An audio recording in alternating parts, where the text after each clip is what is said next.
Hello, I'm Dr. James Bogash, Master of Health and Longevity and creator of Modern Health Myths. And today we're going to talk about a common kitchen chemical.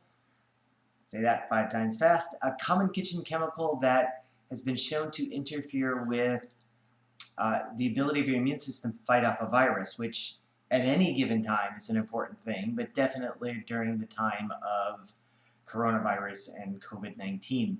So this is not the first time I have talked about chemicals that you are exposed to every single freaking day that you don't seem to pay attention to. I still see people walking around with plastic water bottles with no thought about the BPA that they are being exposed to. I've mentioned before that I would refuse to drink out of a plastic water bottle unless I'm in the middle of the Sahara Desert, dying of thirst, and there is no other source of water anywhere around. So that might be a little dramatic. But generally I drink out of a plastic water bottle maybe once a year at the most. So there are lots of chemicals that we are exposed to all the time, day in, day out, that we don't think about. One of these is PFOA or PFOS. So these are your perfluorinated alkali compounds that are found in things like Teflon and no-stick cookware. These are originally created by DuPont, and they are considered forever chemicals because they don't break down in the environment. Their half-life, for how long they take, is essentially longer than your generations will be alive. So despite this, we still cook with non-stick cookware all the time without any thought about it. Those of you who have birds may know that I've heard stories of people who overcook in a non-stick pan and can kill off the birds because they are far more sensitive to this than humans are because of their smaller size and higher respiration rate. So getting back to the viruses, part of having a healthy immune system is removing things that suppress your immune system. And so these PFOS, PFOA are on the list of things that suppress your immune system. Just to drive this home, there was a particular study done in Africa, which generally doesn't use non-stick cookware, but gives you an idea of how far these chemicals have spread in the environment, and despite that, we still continue to use them. So, tip, if you have any non-stick cookware at home, throw it out. So, I don't know how many more times to say that. This is not a new topic.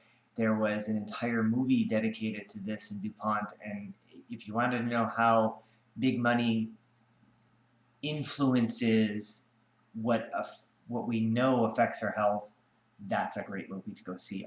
Dark Waters, I believe it was Dark Waters. Fantastic movie, hard to watch because it's not some Hollywood made-up story. It's based on true events. So this particular study looked at 237 children or infants in Africa and looked at how well their bodies responded to the measles vaccination over the course of up until they were 2 years of age. And again, this is in a population that doesn't use non-stick cookware, so this made it all the way from wherever into their environment. And they found that the response to the vaccination was on the range of 21% lower than it should have been with the kids who had the highest levels of PFOS in their system. Keep in mind that almost all of the children had this chemical in their bloodstream. I don't know how to describe how scary that is, but it's real, and we've seen this with other chemicals that we are exposed to. We live in a toxic soup. So it was clear that these chemicals interfered with the body's reaction to, in this case, vaccination, but we could certainly make the assumption that it would make sense for any type of viral infection, and especially your second viral infection. So if you happen to catch something like SARS-CoV-2, the disease caused by the disease, or the disease caused by, well, we really need to come up with better terminology. COVID-19 caused by the disease, by the virus SARS-CoV-2, then it may mean that your immune system may not be functioning well fighting off other coronaviruses or the same coronavirus. Or if you got exposed to the flu, I'm sorry, a coronavirus, common cold a couple years ago, and you use nonstick cookware, it could very well be that you now may be more susceptible to developing COVID-19. That would completely make sense. It's not what this study talks about, but it would certainly make sense. As always, I'll post a link to this particular study in the comment section.